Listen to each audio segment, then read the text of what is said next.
Bonjour et bienvenue dans cette nouvelle vidéo. Ici nous sommes à Brilly-de-Pêche 1940, c'est-à-dire au bunker d'Hitler, pour une petite visite. Allez, on y va!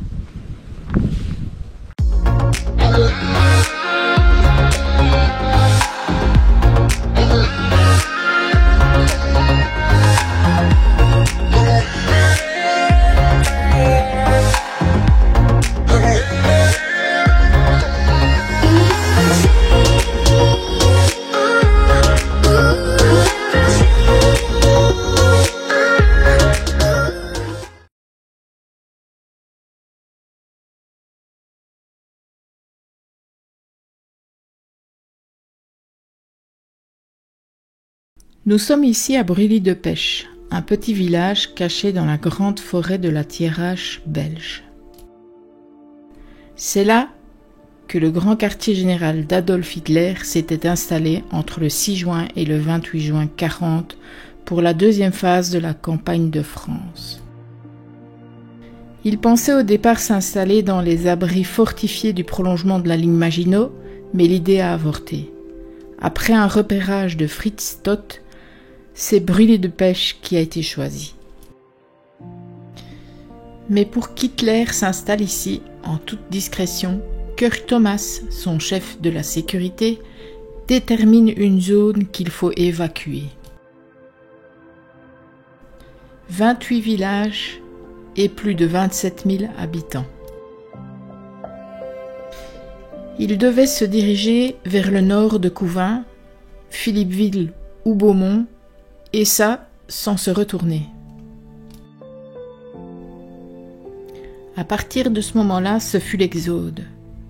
Du jour au lendemain, tous les villages sont devenus fantômes. Une fois tous les villages vidés et quelques aménagements, Hitler s'installe juste à côté du village dans une clairière au milieu de la forêt dense. Ils réquisitionnent les bâtiments autour de la place du village et construisent le quartier du Führer dans la forêt.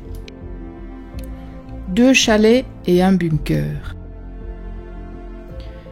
L'un des 2 chalets était celui d'Hitler, tandis que l'autre était un mess pour Hitler et ses convives invités. Le bunker, quant à lui, est un abri bétonné construit de forme cubique. Afin de lui donner une certaine solidité, il est de 2/3 enterré dans le sol. On pourrait lui donner le nom d'iceberg. L'extérieur de celui-ci était composé d'un mélange de fibres de bois, de mousse et de ciment pour qu'on le confonde avec les bois environnants.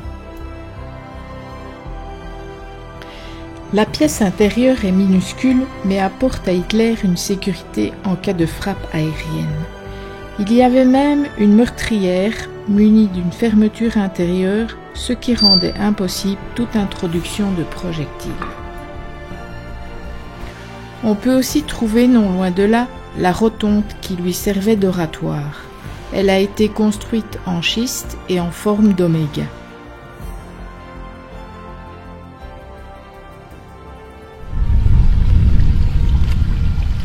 Dans le parc qui avait été aménagé pour lui, vous retrouverez la piscine, aussi parfois appelée la baignoire.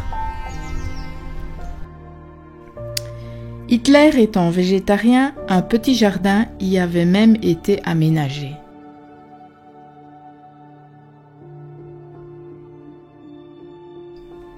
Le comble de l'histoire, c'est que dans cette même forêt, on a retrouvé non loin de là un cagnat, qui était un abri de résistants.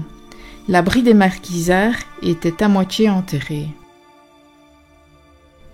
Celui-ci leur servait pour organiser leurs réunions et pour préparer leur sabotage. Ceci signifie que 80 maquisards du groupe D du service Othon étaient présents dans la forêt de Thiérache. En ce qui concerne les bâtiments réquisitionnés autour de la place, il y avait l'auberge, qui est devenue la maison de la presse nazie. L'école est devenue la salle des cartes.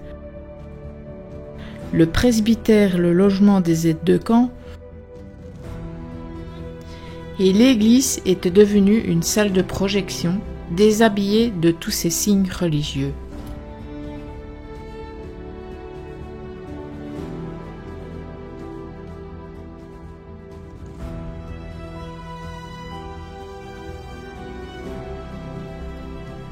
Revenons dans le ravin du Loup, au deuxième chalet, le casino, qui était jadis le mess et maintenant est transformé en un musée qui vous accueille pour vous expliquer l'histoire de Brûlis de Pêche.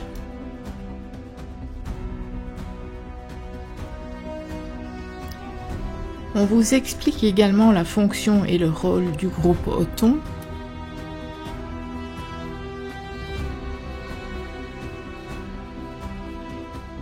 On peut y voir aussi les sabotages qu'ils exécutaient, le matériel qui existait,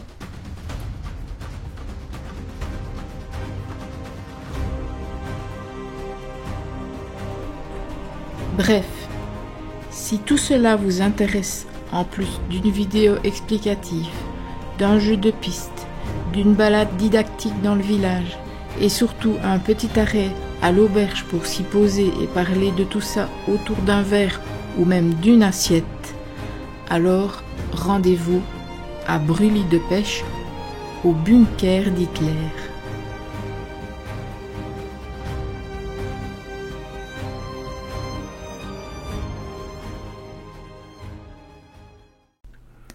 Merci d'avoir regardé cette vidéo. N'oublie pas, abonne-toi, like, partage et active les notifications.